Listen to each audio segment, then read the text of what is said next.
आप सभी लोगों को होली की ढेर सारी शुभकामना देना चाहता हूं।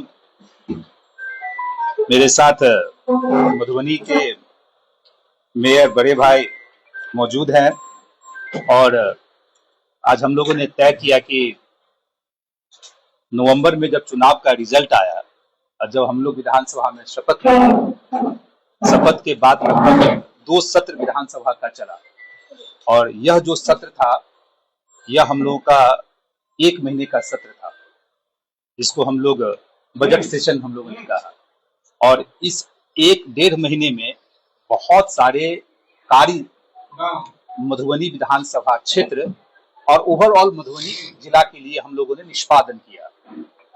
तो हम लोगों ने निर्णय लिया बड़े भाई मेयर साहब से भी कि हम लोग मीडिया के माध्यम से यह आप लोग को सूचित करें कि कौन सा कार्य किस स्टेज पे है, क्योंकि जब एनडीए के उम्मीदवार के तौर पे मुझे यहाँ भेजा गया था, उसका एक ही उद्देश्य था कि जो मधुबनी का विकास अवरुद्ध हो गया था, क्योंकि विधायक जो थे पूर्व में वह एनडीए के तरफ से नहीं थे, उनकी सक्रियता कमी थी।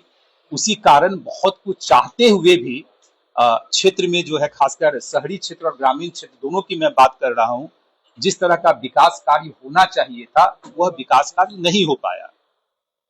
जब मुझे मौका दिया गया और आप लोग का भी भरपूर सहयोग मिला, तो अब मेयर साहब भी कितने अच्छे ढंग से जो शहर को जैसे बढ़ा रहे हैं, इनका भी मनोबल ऊंचा है। हम दोनों लोगों में समन्वय भी है, लगातार हम लोग एक दूसरे से बातचीत करते रहते हैं। जो भी समस्याएं हैं उस समस्या का निदान कैसे हो उसके लिए लगातार, और आप लोगों के माध्यम से बताना चाहता हूं कि लगभग एक दिन में हम लोग 10-10 बार बातचीत करते हैं और जहां आवश्यकता पड़ती है तो सारे चीज को, पहले भी मतभेद हम लोगों के बीच में कभी नहीं रहा है।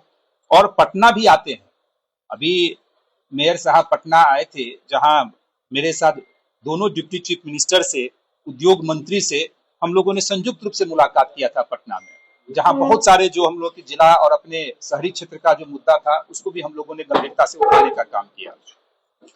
तो सबसे पहले तो मैं पुनः एक बार आप लोगों के कैमरे के माध्यम से बता दूं, चुनाव के टाइम में जितने वादे मैंने किया था अक्षरशः उस वादे का मैं पालन कर रहा हूं और करूंगा। कोई भी वादा ये मेरे मुंह से जो निकला था कोई हवाई बातें नहीं थी। आज भी मैं उतनी ही गंभीरता से कह रहा हूं और मुझे पूरा विश्वास है कि उन सारी चीजों को हम समयबद्ध, यानी समय रहते हुए, हम यह भी नहीं कर रहे हैं कि इसके लिए हमको 5 साल चाहिए, समय रहते हुए हम कर रहे हैं। हमने चीनी मिल की बात की थी, सबको याद होगा, और बड़ी गंभीरता से बात की थी। और आज प्रगति यह है कि अपना सकड़ी रैयाम की बात मैं इसलिए करता हूं कि किसान जो है, जो गन्ना उत्पादक जो है, रैयाम चीनी मिल में भी जाता था, तो सकड़ी और रैयाम का एग्रीमेंट भी साइन हो गया। कोऑपरेटिव डिपार्टमेंट को यह दे भी दिया गया है। और परसों ही हम कोऑपरेटिव डिपार्टमेंट के जो सेक्रेटरी थे और विधानसभा के स्पीकर अध्यक्ष महोदय के एक चैम्बर में हम लोगों की मीटिंग भी हुई, जहां हम लोग ने रैयाम और सकड़ी दोनों पे समीक्षा की और हम लोगों ने उनसे पूछा कि आखिर यह कब तक चालू हो जाएगा, क्योंकि सब लोगों के मन में यह रहता है कि घोषणा तो हो गई लेकिन चालू कब होगा। ऐसा तो नहीं है कि उसके लिए 5 साल 6 साल लग जाए कि अगले चुनाव में हम लोग को फिर यह बोलना पड़े कि अब काम स्टार्ट होगा। तो सरकार इतनी गंभीर है, हम लोग भी गंभीर इतने हैं कि हम लोगों ने टारगेट किया है कि 2 से 2.5 साल के अंदर अपना सकड़ी और रैयाम जो है वह चालू जो है हो जाएगा, और मैं गंभीरता से आप लोग के साथ रख रहा हूं। दूसरी बात, लोहट चीनी मिल के बारे में बहुत सारे लोग लिखते हैं कि विधायक जी लोहट चीनी मिल के बारे में बहुत सारे बातें किए थे, लोहट चीनी मिल का क्या हुआ। लोहट चीनी मिल को पुनः स्टार्ट करने के लिए मैं पुनः कृत कहता हूं, मैं कृत संकल्पित हूं। लोहट चीनी मिल का जो इशू है, लोहट चीनी मिल में का जो पूरा लैंड था, उस लैंड का बहुत बड़ा हिस्सा जो है अभी एक सीमेंट कंपनी को जा चुका है। लगभग 40 एकड़ का लैंड जो है वो सीमेंट को जा चुका है। हम लोगों ने क्या किया है, गन्ना विभाग के जो मंत्री हैं उनके तरफ से, और मैंने व्यक्तिगत रूप से डीएम साहब से बातचीत की और मैंने डीएम साहब को लेटर भी दिया कि आप किसी भी हालत में प्राइवेट लैंड हो या सरकारी लैंड हो, हमको 100 एकड़ लैंड लोहट चीनी मिल के लिए चाहिए। मैं आप लोग को ये कॉपी देता हूं जिससे आप लोग भी कहिएगा कि लोहट के मामले में हम कितने सीरियस हैं। हम व्यक्तिगत रूप से डीएम साहब से बात भी किए। आप देख सकते हैं यहाँ लिखा हुआ है जिला पदाधिकारी मधुबनी लोहट चीनी की मिल के बारे में कि इसमें क्लियरली हम लोगों ने लिखा है कि चीनी मिल के लिए लगभग 100 एकड़ जमीन की आवश्यकता होगी, अतः निजी सरकारी जमीन की उपलब्धता की समीक्षा की जाए। तो लोहट चीनी मिल को चालू करने के लिए हम कृत संकल्पित हैं। डीएम साहब से मेरी भी बातचीत परसों हुई थी और आज अगर मौका मिला तो मैं उनसे व्यक्तिगत रूप से भी मिलूंगा, क्योंकि उनकी भी व्यस्तता थी, क्योंकि गृह मंत्री जी का कार्यक्रम लगा हुआ था जहां उनकी भी ड्यूटी लगी हुई थी। तो इस लैंड पे हम लोग वर्कआउट कर रहे हैं कि कैसे लैंड 100 एकड़ का लैंड कैसे पूरा किया जाए, क्योंकि मैं कृत संकल्पित हूँ, हमारी सरकार कृत संकल्पित है और जनता जनार्दन से जो वादा मैंने किया था उस वादे को भी ध्यान में रखते हुए तीनों की तीनों चीनी मिल जैसे चालू करने की व्यवस्था हम लोग कर रहे हैं। तो मुझे पूरा विश्वास है कि जो डीएम साहब भी बहुत गंभीर इस विषय पर हैं कि अगर लैंड एक्वायर करना पड़ेगा उस एरिया में तो लैंड एक्वायर करके हम लोग जो है लोहट चीनी मिल को भी चालू करें। इसीलिए यह सौभाग्य का विषय है कि अपने मधुबनी जिला में तीनों के तीनों चीनी मिल, और रैयाम तो दरभंगा में लेकिन बॉर्डर का इलाका है वहां से भी हम लोग बेनिफिट उठाते हैं, तो तीनों चीनी मिल की जैसे शुरुआत जल्द से जल्द जो है आप लोगों की होगी। गन्ना उत्पादन, क्योंकि चीनी मिल लगने से पहले गन्ना उत्पादन पे ध्यान देना है, उसकी भी प्रक्रिया हम लोगों ने स्टार्ट कर दी है, क्योंकि गन्ना उत्पादन में 2 साल लगता है। इसलिए जो मैंने कहा कि जब तक गन्ना उत्पादन होगा तब तक मेरी फैक्ट्री जो है लग के तैयार हो जाएगी सर। इसीलिए 2 साल का हमने वक्त कहा कि 2 साल के अंदर जो है अपनी चीनी मिल 2-2.5 साल के अंदर जैसे चालू हो जाएगा। उसके अलावा बहुत सारी ऐसी योजनाएं हैं जो चुनाव के रिजल्ट के बाद हम लोगों ने जैसे की है। सिंघानिया चौक से सूरी हाई स्कूल वाला जो रोड था उसका निर्माण कार्य जो है प्रोग्रेस में है, और मैं आप लोगों से भी कहता हूं क्योंकि यह जितनी जिम्मेदारी मेरी और मेयर साहब की है उतनी ही जिम्मेदारी आप लोगों की भी है कि कोई भी जब योजना हम लोग लाते हैं, क्योंकि हमेशा मैं क्षेत्र में नहीं रह पाता हूँ, आप समझते हैं, और भी बहुत सारे कार्य होते हैं, तो आप लोग भी उसकी समय समय पर एक बार दौरा करके देखते रहिए कि काम हो रहा है नहीं हो रहा है, क्वालिटी मेंटेन हो रहा है कि नहीं हो रहा है। अगर नहीं मेंटेन हो रहा तो हम दोनों लोगों को भी सूचित करने का आप लोग काम कीजिए। इससे क्या होता, पारदर्शिता बनी रहेगी, क्वालिटी मेंटेन रहेगा। अदरवाइज कई बार क्या होता है कि हम लोगों ने तो अपना काम कर दिया और पता चला कि क्वालिटी अच्छा नहीं है, 1 साल में ही रोड खराब हो गया, कुछ हो गया। तो सिंघानिया चौक से सूरी हाई स्कूल, महाराजगंज चौक, गांधी चौक, स्टेडियम रोड पथ का पीसीसी सड़क एवं नाला निर्माण कार्य जो है प्रगति पे है। तो पहला कार्य हम लोगों ने यह स्टार्ट किया। उसके बाद स्टेडियम का मामला है। स्टेडियम के मामले में आप लोगों ने देखा ही होगा, हम दोनों लोगों ने संयुक्त रूप से विजिट भी किया था और हम लोग का टारगेट भी है कि अप्रैल मई तक जो है, क्या मेयर साहब, अप्रैल मई तक जो है हम लोग उस स्टेडियम का भी उद्घाटन करेंगे। तो स्टेडियम का काम भी जोर शोर से चल रहा था, जो बहुत पुराना लंबित मामला था, जो अपने युवा साथी हैं उनकी बहुत बड़ी मांग थी कि अपने स्टेडियम को चालू किया जाए। उसके अलावा जो मैंने चुनाव के दरमियान भी कहा था, मधुबनी एयरपोर्ट की मैंने बात की थी। मधुबनी एयरपोर्ट के लिए भी हमने सरकार से बातचीत की है, आप लोग के माध्यम से भी कई अखबारों में खबर भी आई है कि वहाँ छोटे हवाई जहाज का परिचालन स्टार्ट करने का लगभग 16 से 32 सीटर, क्योंकि वो जो रनवे है उसको ध्यान में रखते हुए उसकी वायबिलिटी के लिए हम लोग वर्कआउट कर रहे हैं। और मुझे पूरा उम्मीद है कि समय रहते हुए अपना मधुबनी एयरपोर्ट भी जो है चालू होगा। छोटे विमान से हम लोग स्टार्ट करने की शुरुआत कर रहे हैं, क्योंकि कोई भी जो निजी कंपनी अगर आता है तो देखना होता है कि पैसेंजर कितना मिल रहा है। तो स्टार्टिंग में 16 से 32 सीटर हम लोग जो है जहाज का परिचालन यहाँ हो, एयरक्राफ्ट का परिचालन हो, उसके लिए मधुबनी एयरपोर्ट को, मधुबनी उसको भी चिन्हित करके सरकार ने एक वायबिलिटी के लिए भेजा है। तो मधुबनी का भी वो भी चल रहा है। आरके कॉलेज मेन गेट से भुवना उद्यान भाया किशोरी लाल चौक, संतू नगर पीसीसीएम नाला निर्माण कार्य का निविदा लगभग जो है वो भी निष्पादन के प्रक्रिया में है, वो भी हो रहा है। और सबसे महत्वपूर्ण था अपने लिए कि जो अपना निधि चौक से मधुबनी रेलवे स्टेशन का था, यह प्रोजेक्ट कोई मेरा प्रोजेक्ट आज का नहीं था, लेकिन यह प्रोजेक्ट पुराना ही था। कुछ कार्य हुए क्योंकि चौड़ीकरण का मामला था। आप देख रहे होंगे कि कुछ एरिया लगभग निधि चौक से मधुबनी रेलवे स्टेशन का मुझे लगता है 4-5 किलोमीटर का एरिया होगा। कुछ कार्य हुए और कुछ कार्य नहीं हो पाए क्योंकि वन विभाग का ऑब्जेक्शन उसमें आ गया। अब ऑब्जेक्शन आया, अपनी ही सरकार है, समन्वय तो किसी न किसी को लीड करना पड़ेगा। तो हमने विधानसभा में बड़ी गंभीरता से उस मुद्दे को उठाया और सरकार का भी जवाब आया। मैं वन एवं पर्यावरण मंत्री से भी हम अलग से मिले, जो अपने मंत्री हैं, विभागीय मंत्री, पथ निर्माण मंत्री दिलीप जायसवाल जी से भी मुलाकात की, उनका भी जवाब आया। और मुझे पूरा उम्मीद है कि जो वन विभाग का क्लियरेंस है वह प्रक्रिया में मैंने किया है और जल्दी ही वन विभाग का जो है सो नो ऑब्जेक्शन सर्टिफिकेट आ जाएगा। उनके जो इश्यूज हैं, उनका कुछ लैंड भी है और कुछ पेड़ भी आ रहा है उसमें, उसको हम लोग दूसरे जगह जैसे वन विभाग को देंगे और यह कार्य तेज गति से जो है स्टार्ट हो जाएगा। यह जब चौड़ीकरण हो जाएगा, जो ट्रैफिक जाम की जो समस्या है अपने मधुबनी में, उससे बहुत हद तक जो है सो निजात हम लोगों को मिलेगा। तो यह भी काम जो है चरणबद्ध तरीके से और जिस रूप में मैं लगा हुआ हूँ, मुझे पूरा उम्मीद है कि मार्च महीने तक हम उस कार्य को जो है, कार्य मीन्स की जो मुझे पेंडिंग अप्रूवल बाकी है वन विभाग से, फाइल मैंने बढ़वा दिया है, वहां से क्लियरेंस लेके जैसे काम स्टार्ट जो है हो जाएगा। मधुबनी शहर में जो रिंग रोड का था कनकपुर वाला, लगभग 210 करोड़ का प्रोजेक्ट है, उसका भी टेंडर हो चुका है, L1 का भी अनाउंसमेंट हो चुका है, सारा चीज हो चुका है, उस पर कार्य जो है सो स्टार्ट होना है। हम लोग के संपर्क में है, कुछ और उनको एनओसी वगैरह लेने की आवश्यकता है, जहां से हम लोग रिंग रोड निकाल रहे हैं, वो प्रक्रिया में चल रहा है, लेकिन इस कार्य को अब बहुत जल्दी ही शुरुआत जैसो कर दी जाएगी।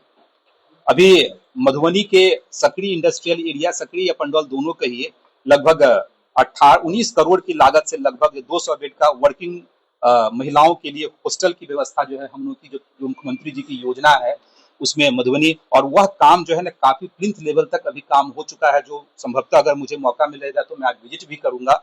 उसका पर्पस ये था कि जो उद्योग व्यवस्था हम लोग लगा रहे हैं और कोई भी महिला अगर उसमें काम कर रही है, कुछ बाहर के लोग भी महिला आके काम करेंगे तो उनको रहने की व्यवस्था जो है अच्छे ढंग से हो, इसलिए 200 बेड का हम लोगों ने वहाँ काम जैसे स्टार्ट करवा दिया है। कार्य पूरा प्रगति पे है, जिसकी समीक्षा हम खुद भी मॉनिटर करते रहते हैं और जो हम लोगों ने टारगेट दिया है कि 6 महीने 8 महीने के अंदर जो है उसको तैयार कर लिया जाएगा। सकरी और रैयाम चीनी मिल के बारे में मैंने बता ही दिया। प्राइवेट इंडस्ट्री में अभी साबी लेदर का आप लोगों ने नाम सुना होगा, जो पंडौल में है, लगभग बड़ा इन्वेस्टमेंट है। उनके भी कुछ इश्यूज थे, जब हम चुनाव जीते तो लगातार उनके साथ बैठ के जो है उनके इश्यूज को भी रिजॉल्व किया और संभवतः जो अभी जानकारी या जो इनविटेशन कार्ड हम लोगों के पास आया है, अभी बुडको के अधिकारी को भी मैं बुलाया था, तो 28 मार्च को हम लोग माननीय मुख्यमंत्री जी की मौजूदगी में संभवतः हम लोग जो है उस इंडस्ट्री का उद्घाटन जो है करेंगे। बहुत अच्छी योजना है, उससे लगभग इमीडिएटली अभी 2000 महिलाओं को रोजगार की प्राप्ति जो है उस पे जो है साबी इंडस्ट्री लेदर के माध्यम से जो है हो जाएगा। अभी बहुत सारी और भी योजनाएं जो है, एक RMP fabrication sourcing private limited है, जिसका टेक्सटाइल प्रोसेसिंग के लिए मैंने वहां किया है। उसमें भी लगभग 1000 लोगों को रोजगार की प्राप्ति, क्योंकि जब हम रोजगार सृजन की बात करते हैं तो हम प्राइवेट सेक्टर और गवर्नमेंट दोनों को पैरेलली साथ में लेके चलते हैं। रोजगार सृजन की ज्यादा संभावनाएं होती है प्राइवेट इंडस्ट्री से, तो जो सरकारी योजना है उस पर तो हम फोकस कर ही रहे हैं, साथ ही साथ जैसे प्राइवेट सेक्टर को भी लाने की कोशिश कर रहे हैं। तो आरएमपी फैब्रिकेशन सोर्सिंग लिमिटेड, ये भी था पुराना ही प्रोजेक्ट, लेकिन रुका हुआ प्रोजेक्ट था, उसको भी अभी हम लोगों ने ओके कराने का काम किया है और उस पर भी काम चल रहा है। लगभग 1000 लोगों को उसमें रोजगार जो है मिलेगी। अब एक इश्यूज है जो लोहट चीनी मिल वाला है। लोहट चीनी मिल का जो मैंने बताया कि बहुत सारे जमीन जेके लक्ष्मी सीमेंट को गया हुआ है। अब जेके लक्ष्मी सीमेंट वहां गया है, वो भी लगभग 650 करोड़ की लागत वाली प्रोजेक्ट है और वहां से भी अच्छे रोजगार सृजन पे काम होना है। लेकिन चूंकि अब लैंड हम लोग उनको दे चुके हैं और हमको लोहट चीनी मिल के लिए भी लैंड चाहिए, तो अब कैसे उस पे हो, हम सरकार से बातचीत कर रहे हैं। और दूसरी बात, जो ये सीमेंट ग्राइंडिंग प्रोजेक्ट है, अपने क्षेत्र के लोगों की एक आवाज भी उठ रही है कि उसके कारण पॉल्यूशन जो है ज्यादा होगा, क्रशिंग मशीन है, वहाँ रिहायशी इलाका है, तो इस तरह की शिकायत जो है लोगों से भी आ रही है।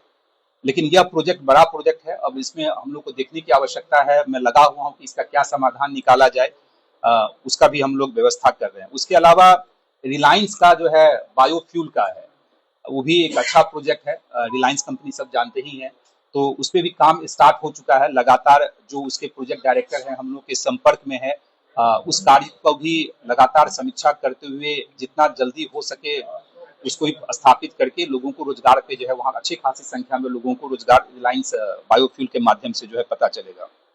उसके अलावा आपने देखा होगा कि शहरी क्षेत्र में भी वार्ड 1 से लेकर 45 तक 146 योजनाओं का निविदा किया गया है, जो बैठे हुए मेयर साहब लगातार। अब पहले क्या था कि मेयर साहब अकेले पड़ जाते थे, जो एमएलए थे उनसे सहयोग नहीं उस रूप में मिल पाता था।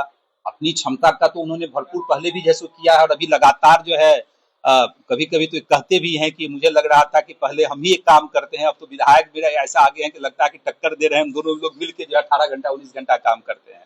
तो लगभग जो है बहुत सारे योजना का 1 से 45 वार्ड में से 46 योजनाओं का निविदा किया गया है, जिसकी कुल राशि लगभग 51 करोड़ रुपया है। बजट आता है, अगर बजट का उपयोग नहीं करेंगे तो वो लैप्स कर जाता है। पहले ये भी समस्या होती थी कि बजट तो आपने बना दिया, बजट दे दिया, एलोकेट कर दिया, लोग फंड यूटिलाइज ही नहीं कर पाते थे। तो अब हम लोग इस पे भी ध्यान दे रहे हैं कि जो फंड आ रहा है उस फंड का प्रॉपर यूटिलाइजेशन हो और यूटिलाइजेशन के साथ साथ वो जमीन पे काम दिखे। तो वो निविदा इसका हो चुका है। शहरी क्षेत्र में लगभग 5000 स्ट्रीट लाइट लगाया गया है, जिसकी कुल राशि 7 करोड़ है। मेयर साहब बैठे ही हैं यहाँ। शहरी क्षेत्र के अंतर्गत जल संकट को देखते हुए 27 नल जल निविदा किया गया है, जिसकी कुल राशि 5 करोड़ 50 लाख है। यानी शहरी क्षेत्र में जब हम लोग लास्ट टाइम जब नगर निगम की मीटिंग में बैठे थे तो हमने यही कहा था कि अब जो गर्मी का टाइम आएगा उसमें पानी की समस्या नहीं हो। अभी भी मैं अधिकारी से पीएचडी विभाग से बात कर रहा था जब आप लोग के आने से पहले, तो मैंने अभी भी उनको यही अधिकृत किया कि 54 हो गया है अधिकृत। उनको ये मैंने यही कहा कि गर्मी में किसी को जल का संकट न हो, पीने की पानी का संकट नहीं हो, तो हम लोग उन्हें प्रोएक्टिव अप्रोच अपनाया। पहले क्या होता था, समस्या आ गई, लोग धरना प्रदर्शन करना स्टार्ट किए, तब जाके काम होता था। लेकिन जब मुझे पता है कि गर्मी अब आने वाला है, आ चुका है गर्मी, तो पहले से ही हम लोग इस पे लगे हुए हैं कि किसी तरह का पानी की पीने का संकट किसी को यहाँ नहीं हो। तो लगातार डिपार्टमेंट के माध्यम से हम लोग उस पे जो है काम कर रहे हैं। कौन सा बोला? 54 हो गया। हाँ, 54 निविदा बोला ना। हाँ 54 हो गया। उसके अलावा जो है आप लोगों ने देखा होगा कि कोटला चौक से मधुबनी रेलवे स्टेशन तक तिरंगा लाइट लगा है शहर में। कितना सुंदर लग रहा है। हम लोग भी रात में आते हैं, 11 बजे 12 बजे रात में आते हैं, कितना सुंदर अपना शहर जो है सो लगता है। एक छोटा सा स्टेप लेने से ही, और नगर निगम की मीटिंग में मेयर साहब ने मुझे भी बुलाया था, हम लोगों ने एक स्वर से उसको पास किया था कि तिरंगा लाइट जो है लगना चाहिए, और आज तिरंगा लाइट जो है देखने को हम लोग को मिल रहा है। शहरी क्षेत्र में नगर निगम के निकट एक चिल्ड्रन पार्क का निर्माण कार्य प्रक्रिया में है। कल मेयर साहब शायद गए भी थे, विजिट भी किए थे, और हम भी जो पिछली बार आए थे तो वहाँ हम लोग गए थे। तो हम लोग की इच्छा है कि वो जल्दी से जल्दी बनकर, काम चल भी रहा है चिल्ड्रन पार्क का जो है। मधुबनी से ट्रैफिक का निजात कैसे पाया जाए, इसके लिए मैंने पहले भी कहा था और जब चुनाव के टाइम में भी कहा था कि जो बस स्टैंड है उसको रामपट्टी शिफ्ट करने का, माननीय मुख्यमंत्री जी के साथ हम लोग झंझारपुर में अभी आए थे समृद्धि यात्रा के दरमियान, तो मुख्यमंत्री जी ने भी उद्घाटन किया था। 18 करोड़ की लागत से मधुबनी का जो बस स्टैंड है वो वहाँ जो है रामपट्टी शिफ्ट हो जाएगा। उस पर कार्य चल रहा है, और जो ही शिफ्ट होगा तो निश्चित रूप से जो है ट्रैफिक का जो समस्या अपने यहाँ है उस समस्या से हम लोग को काफी हद तक जो है निजात मिलेगा। मैंने बार बार कहा था कि मिनी मिथिला हाट की स्थापना की बात मैंने कही थी, और यह कोई मैंने चुनाव के टाइम में नहीं बोला था, लेकिन जब झंझारपुर मुझे जाने का मौका मिला तो जो मैंने वहाँ का सौंदर्यीकरण देखा तो मेरे मन में यह बात आई। फिर मेयर साहब से मैंने बात की और मैंने मिनी मिथिला हाट की भी बात की। मैंने मिनी मिथिला हाट का मुद्दा भी बिहार विधानसभा में उठाने का काम किया, और सरकार ने, आप लोगों को पता होगा, सारी कॉपी मैं दे दूंगा, जितने भी सवाल और जवाब आए हैं सबकी कॉपी भी आप लोगों को पहले भी दिया हूं, और आज जरूरत पड़ेगी तो सारी कॉपी अपने पास है। वो भी जो है सरकार ने उसको संभावना से इनकार नहीं किया है। सरकार ने आंशिक रूप से स्वीकार किया है कि मिनी मिथिला हाट मत कहिए, आप कहिए मिनी मिथिला हाट के तर्ज पे कहिए, ठीक है। तो लेकिन वो हम बना के रहेंगे। जहां तक जगह की बात है, हम नगर आयुक्त के संपर्क में हैं, मेयर साहब के संपर्क में हैं, एडीएम के संपर्क में हैं, और लैंड भी हम लोगों ने देख रखा है कहाँ मुझे करना है, लेकिन उसको डिस्क्लोज करने की आवश्यकता भी नहीं है। थोड़ा सा हम सारा अप्रूवल ले लें तो उस पे भी जो है मिनी मिथिला हाट के तर्ज पे अपने मधुबनी शहर में उसी तरह की जैसे व्यवस्था हो, उस पे हम लगे हुए हैं, और वो मेरा ड्रीम प्रोजेक्ट है, तो उसको भी हम जो है पूरा करेंगे। एक बहुत बड़ा मुद्दा था अपना स्ट्रॉन्ग वाटर ड्रेनेज सिस्टम का, जिसके कारण शहर में जो है जल जमाव की स्थिति थी, उसमें आधा काम हुआ और आधा काम पेंडिंग था। तो इस मुद्दे को भी मैंने बिहार विधानसभा में जोरदार तरीके से मैंने रखा, और जो जल जमाव की स्थिति अपने मधुबनी शहर में है उससे निजात पाने के लिए अभी आप लोगों के सामने मैं थोड़ा लेट से इसलिए आया कि मैंने अधिकारी को बुलाया था अभी इसी चीज को समझने के लिए। तो अभी वो प्रोजेक्ट एस्टिमेटेड कॉस्ट बना रहे हैं, लगभग जो है जो उन्होंने बताया कि 180 करोड़ या 200 करोड़ के आसपास इसमें काम आएगा। तो सरकार ने मेरी बात को स्वीकार कर लिया है, उसका भी जवाब सरकार की तरफ से आया है जो आपको हम दे देंगे। तो उसमें भी हम काम कर रहे हैं कि जो परमानेंट, जो क्योंकि मैं हमेशा से कहता हूं कि जो समस्याएं यहाँ हैं उस समस्या का निदान मुझे परमानेंट तरीके से करना है, हम जुगाड़ के माध्यम से नहीं चाहते हैं। एक बार परमानेंट कर देंगे तो अपना शहर सुंदर एकदम हो जाएगा, और जुगाड़ के माध्यम से करेंगे तो फिर वही होता है कि 2 महीने 4 महीने 6 महीने के बाद फिर समस्याएं पैदा हो जाती है। तो जो स्ट्रॉम वाटर ड्रेनेज सिस्टम के तहत मधुबनी क्षेत्र से शेष बचे 8,169 मीटर आरसीसी बॉक्स ड्रेन के निर्माण कार्य हेतु संशोधित प्राकलन तैयार किया जा रहा है। जल्द ही शेष बचे नाले का निर्माण कार्य शुरू कर दिया जाएगा। यह सरकार का लिखित जवाब भी आया, और अभी जो अधिकारी को हम बुलाए थे उनसे भी बातचीत हुई। मैंने कहा तुरंत आप जैसे कॉस्ट पटना भेजिए और हम मंत्रालय से बात करके उसको सैंक्शन करवा के तुरंत कार्य जो है सो स्टार्ट कराने का काम करेंगे।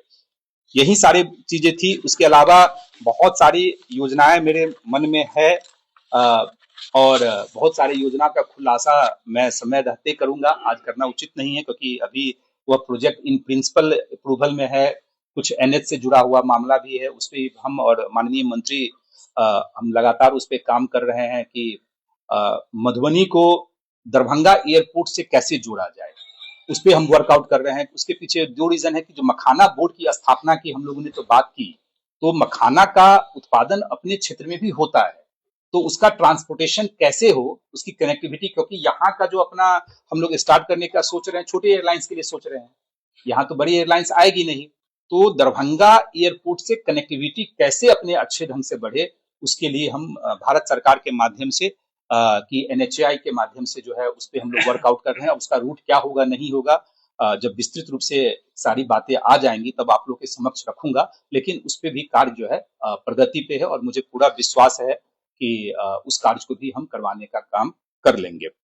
यही सारी चीजें थी। और एक बहुत ही ऐतिहासिक जो है आज हुआ है, वैसे तो वो राजनगर का है लेकिन उसमें भी अपना योगदान है, क्योंकि मैं कभी यह नहीं मानता हूं कि सिर्फ हमको मधुबनी विधानसभा में ही ऐसा देखना है। तो आपको पता होगा कि बली राजगढ़, नाम सुना होगा, राजनगर में है, बाबूबली जो है यहाँ से 35 किलोमीटर है, उसका भी लेटर मैंने ही सब कुछ किया है उसमें।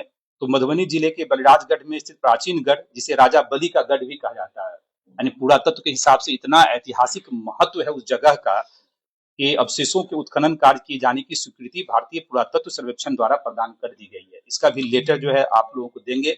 वो धरोहर है अपना, उससे बहुत सारी चीजें जुड़ी हुई है और हम लोग की पुरानी मांग थी। और मैं कभी यह नहीं कहता हूं कि सिर्फ मुझे मधुबनी विधानसभा का अर्थ है पूरा मधुबनी लगता है, मधुबनी जिला का समस्याएं भी जो आती हैं तो मधुबनी जिला के लेवल पे आती है। ऐसा हम कभी नहीं देख पाते हैं कि सिर्फ शहरी क्षेत्र या ग्रामीण क्षेत्र जो मेरे विधानसभा क्षेत्र में आता है। तो ओवरऑल चूंकि हेड क्वार्टर है तो सारा चीज इसमें सम्मिलित हो जाता है, जहां जिसको मेरी आवश्यकता पड़ती है मैं हमेशा मौजूद रहता हूं। तो ये भी एक बहुत बड़ी उपलब्धि जो है हुई है अपने मधुबनी जिला के लिए, और मैं भारत सरकार को भी धन्यवाद देना चाहता हूं कि उन्होंने इसका जो है अप्रूवल देने का काम किया है। कुछ बातें और भी है, 1 तारीख को यानी कल ही आप लोग सादर आमंत्रित भी हैं। होली मिलन का कार्यक्रम हम लोगों ने रखा है निधि चौक के पास, जो गंगा सागर वार्ड नंबर 40 में। तो 11 बजे से कार्यक्रम है। व्यस्तता ज्यादा थी क्योंकि राज्यसभा का भी आपको पता है इशू चल रहा है। मैसेज आया बीजेपी की तरफ से कि आप तुरंत पटना आइए, सुबह सुबह मैसेज आया कि तुरंत पटना आइए। हमने कहा कि अब तो क्षेत्र में चूंकि होली मिलन का कार्यक्रम है तो क्षमा चाहते हुए कि हम तुरंत नहीं आ पाएंगे, लेकिन कल होली मिलन का कार्यक्रम आप लोग के साथ करते हुए पूरी कोशिश होगी कि शाम तक या रात तक हम पटना जो है पहुंच जाएं, क्योंकि जो राज्यसभा का जो मामला है आप सब लोग समझ ही रहे हैं, नामांकन का लास्ट डेट 5 तारीख को है और बीच में होली भी है। उस पे भी एनडीए की तरफ से जो नामों की चर्चा है उस पर मोहर लगाना जो प्रक्रिया होती है नामांकन की, उस प्रक्रिया में मुझे सम्मिलित होना पड़ेगा, क्योंकि विधायक दल का नेता भी है तो स्वाभाविक है कि और भी जिम्मेदारी जो है बढ़ जाती है, क्योंकि वो भी बहुत बड़ी रिस्पॉन्सिबिलिटी है। तो इन्हीं सब बातों के लिए आप लोगों को बुलाया था और पुनः आप लोगों से यही आग्रह करूंगा कि आप लोग भी जो भी योजनाएं चल रही हैं उसकी समीक्षा आप लोग करते रहिए। आप लोग लोकतंत्र के बहुत मजबूत स्तंभ हैं, तो जब आप लोग समीक्षा करते हैं या कुछ करते हैं और हम लोग के पास कुछ खबरें आ जाती है कि यहाँ ये समस्या है, तो हम लोग को भी निष्पादन करने में आराम रहता है। विधायक जी, सवाल आपने विधानसभा में शराब को लेकर बहुत मजबूत बातें रखी थी, सरकार ने क्या जवाब दिया? देखिए, बिहार विधानसभा में जिस दिन मैंने शराबबंदी पे बात की थी, मद्य निषेध विभाग के बजट पे डिस्कशन था, तमाम अन्य विभाग का भी डिस्कशन था, और सौभाग्य की बात थी कि उस समय आदरणीय मुख्यमंत्री जी वहां मौजूद थे। आप लोगों ने मेरा पूरा सुना होगा 4-5-6 मिनट का, और आदरणीय मुख्यमंत्री जी के नेतृत्व में बिहार में कितने काम हुए हैं ये हम सब लोगों ने देखा है और देख रहे हैं। उनको वैसे ही बिहार का विश्वकर्मा नहीं कहा जाता है, क्योंकि 2005 से पहले का बिहार हम लोगों ने देखा, और सदन में मैंने कहा कि अगर आदरणीय नीतीश कुमार जी ने बहुत काम किए हैं, लेकिन 2 कामों की प्रशंसा मैं हमेशा आदरणीय मुख्यमंत्री जी का करता हूं कि बिहार को जंगल राज से बाहर निकाला और लालटेन युग को समाप्त कर दिया। जब लालटेन युग को समाप्त करने की बात करता हूं तो लोगों के पेट में दर्द होता है, लेकिन लालटेन युग का हम इसलिए करेगा कि हर घर में बिजली पहुंचाने का काम किया। अब लोग उसको सिंबल से जोड़ देते हैं, आरजेडी के सिंबल से जोड़ देते हैं, तो लालटेन युग को समाप्त करके हर घर में बिजली पहुंचाने का काम किया, और अपने शासन काल में वो लगातार क्रांतिकारी फैसला लेते रहे हैं, कई बार फैसला लिए हैं, उसकी समीक्षा भी होती है। तो शराबबंदी का भी जो मामला है, लगभग 10 साल शराबबंदी के होने जा रहे हैं, तो मैंने गंभीरता से और बड़ी विनम्रता से मैंने माननीय मुख्यमंत्री जी से कहा कि आप तो क्रांतिकारी फैसला लेने के लिए जाने जाते हैं मुख्यमंत्री जी, और आपने लिए भी हैं फैसला और समीक्षा भी करते रहे हैं, तो अब वक्त आ गया है कि शराबबंदी की भी विस्तृत समीक्षा जो है की जाए। हम विस्तृत समीक्षा की बात इसलिए कर रहे हैं क्योंकि बहुत सारे जो ये ऐसे प्रश्न होते हैं, जब आप उठाते हैं सत्ता में रहते हुए, तो आप पे बहुत सारे आरोप भी लग जाते हैं, क्योंकि आप सरकार के, अपनी ही सरकार के बारे में। लेकिन मैंने यह नहीं कहा कि आप शराबबंदी को खत्म कर दीजिए, मैंने कहा कि विस्तृत समीक्षा कीजिए। जब विस्तृत समीक्षा होती है तब स्वाभाविक है ये बात पता चलेगा कि जिन उद्देश्यों की प्राप्ति के लिए हमने शराबबंदी की, जहां सत्ता पक्ष और विपक्ष सब लोगों ने एक स्वर से शराबबंदी का समर्थन किया, तो क्या उन उद्देश्यों की प्राप्ति हुई? अगर उन उद्देश्यों की प्राप्ति हो गई तो क्या कानून को जारी रखने की आवश्यकता है? और अगर उद्देश्यों की प्राप्ति नहीं हुई तो कहां कमियां रह गई? कानून में कौन सी कमी है जिसके कारण उद्देश्य की प्राप्ति नहीं हुई? और तीसरा, मैंने यह भी कहा कि मुझे व्यक्तिगत रूप से लगता है कि शराबबंदी करके आपको बहुत कुछ बेनिफिट नहीं मिलने वाला है, उसके अवेयरनेस पे काम किया जाए। जब लोग खुद जागरूक हो जाते हैं कि हम शराब पीने का क्या नुकसान होता है, तब वो व्यक्ति जब शिक्षित हो जाते हैं तो होता है कि नहीं पीने वाले नहीं पिएंगे, और पीने वाले पिएंगे ही पिएंगे।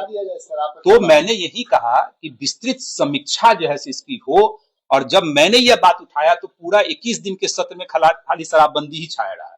डेली हमसे भी मीडिया पूछता था, जो ही विधानसभा में पहुंचते हैं तो 50 कैमरा लग के कि सर आपने शराबबंदी की सब, हम कहें मैंने क्या गलत कहा, जनहित से जुड़ा हुआ मामला है, मुझे अपनी सरकार पे भरोसा है। माननीय मुख्यमंत्री जी समीक्षा के लिए जाने जाते हैं, तो अभी भी आप लोग के माध्यम से मैं यही कहना चाहता हूं कि मुझे पूरा उम्मीद है कि माननीय मुख्यमंत्री जी समय रहते इसकी समीक्षा करेंगे। समीक्षा होनी चाहिए, समीक्षा में कहीं कोई बुराई नहीं है, और जब समीक्षा विस्तृत रूप से होगी तो आगे क्या करना चाहिए उस पर भी सरकार निर्णय लेने का काम करेगी। विधायक जी, मधुबनी सदर अस्पताल में ऑक्सीजन प्लांट है जो कोरोना काल में बना था, 5.5 करोड़ रुपया के लागत से, वो आज तक नहीं चालू हुआ, जिससे लोगों को असुविधा हो रही है। दूसरा सवाल यह है कि कोतवाली चौक से पैठ घाट तक एक सड़क चौड़ीकरण सड़क को वहाँ NH 27 से जोड़ने की बात हुई थी, उसको लेकर के क्या कुछ सोचते हैं? देखिए, अब ऑक्सीजन प्लांट का मामला नहीं, मेरे संज्ञान में नहीं था, आप बता रहे हैं तो निश्चित रूप से इसको हम देखते हैं, क्योंकि बहुत सारे चीज क्या होता है मेरे संज्ञान में नहीं रहने से उस पर जवाब देना भी मुझे उचित नहीं लगता है। लेकिन जब आपने एक प्रश्न पूछा है तो निश्चित रूप से हम उसको आज ही जो है सिविल सर्जन से बात करते हैं, और क्या उस पर प्रगति है नहीं है उसकी समीक्षा करके फिर मैं आपको बताने का काम करूंगा। अगर नहीं स्टार्ट हुआ है उसके लिए जो भी आवश्यकता होगा उस पर हम कार्रवाई करेंगे। उस पर सड़क चौड़ीकरण की बात हुई थी, लेकिन कई मामला उसका अभी बहुत सारे चौड़ीकरण का मामला है, अभी बहुत सारे चीज मैं आप लोग के सामने नहीं बोला हूँ। बहुत सारे मेंटेनेंस का पार्ट है, बहुत सारे नए प्रोजेक्ट हैं जो ग्रामीण विकास विभाग, कार्य विभाग का है, उस पर हम लोग लगे हुए हैं। शहरी क्षेत्र में भी बहुत सारे योजनाएं अभी हम लोग ला रहे हैं, तो एक एक चीज ध्यान में है। अभी तो 2 महीना ही हुआ है, 2 महीने में ही मैंने कितना लिस्ट दे दिया। ये तो आपको सेलेक्टिव लिस्ट दिया हूँ, बाकी छोटी छोटी कई सारे सारी चीजें हो रही है।